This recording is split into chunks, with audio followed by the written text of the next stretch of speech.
Yeah, I'm just across the street. Grand Rapids. Right? Grand Rapids. Yeah, I'm gonna get you a chair. Floyd, just sit next to me. How you doing, man? You good? Here you go. Edward, down. I'm gonna get you a chair. Y'all got so many cameras around, make me feel like I'm fighting. Oh, to do something. Floyd, why not so confident in boxing? You put him in there with just about any type of style and threat. You're very confident that he can come out on top. It's really about him believing in himself. My job is to make the fights happen. His job is to put in and win. And that's what we've done thus far. Moving forward, what do you think is the biggest opportunity for Tank? Now, obviously not overlooking past Isaac Cruz, because we just saw what happened this past Saturday, but what do you think is the biggest opportunity for Tank? Well, we got different goals. The ultimate goal in the beginning was, to become world champion. And we constantly want to, beat different top guys. But we can't call any particular names out. We just want to, fight the best. And he's never going to get his credit that he's really due because they're really just jealous of me. It's really not him. All he's doing is going out there, beating the guys just put in front of him. So is it really that we don't like Tank or we don't like Floyd? Floyd, is Isak a better opponent than Rolly in your opinion? I can't really say. Styles make fights. So we'll see how everything plays on Sunday. I'm pretty sure it's going to be a very interesting fight Sunday.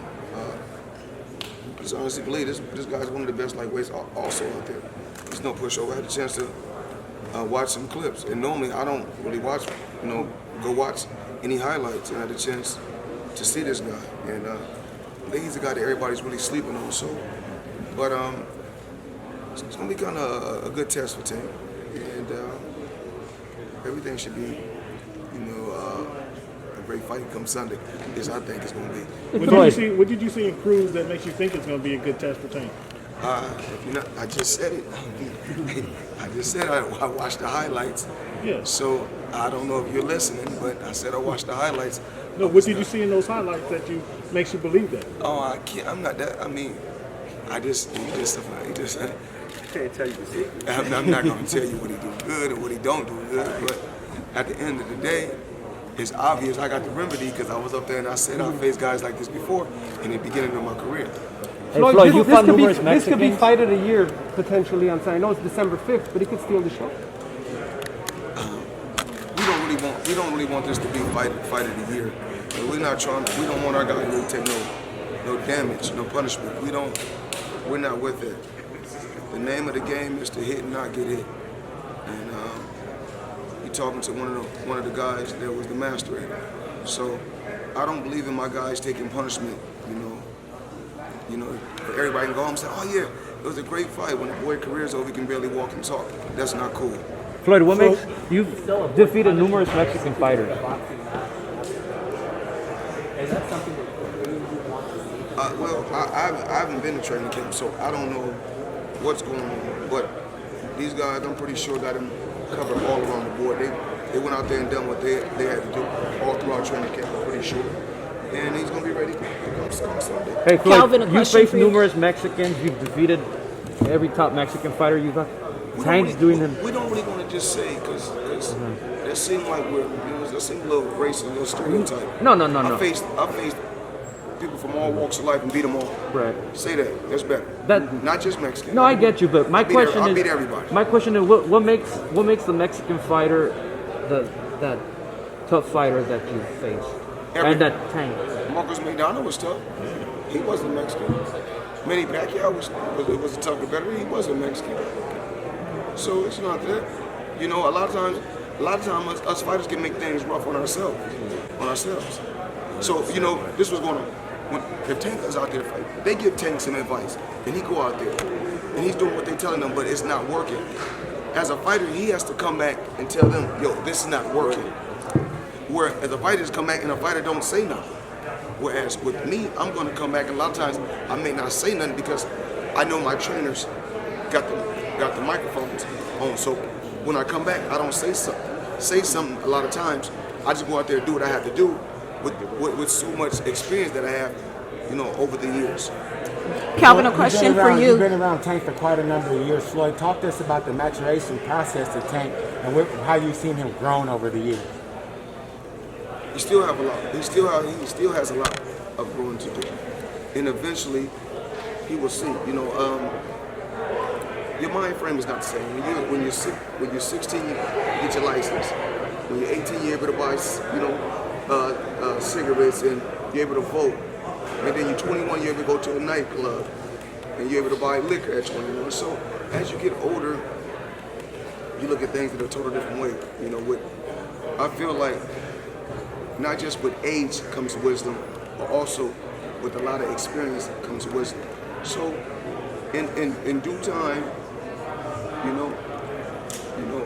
he'll see just about different things in life, different individuals.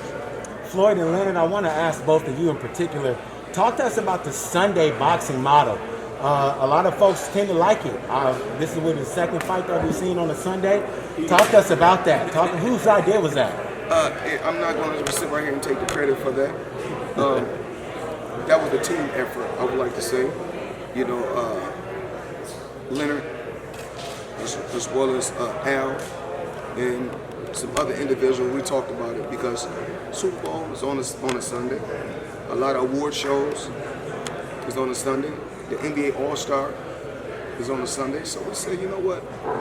Let's roll the dice and do something different. Let's go on a Sunday.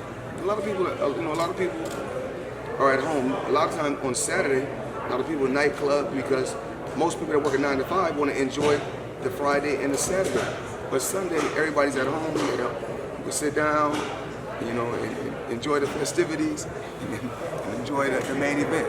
Talk about competing with the NFL on Sunday. You guys can compete with the Chiefs, I believe, on Sunday night. Once again, we don't got to say that. We're never competing with anybody. When you in your own zone, you don't got to compete with nobody.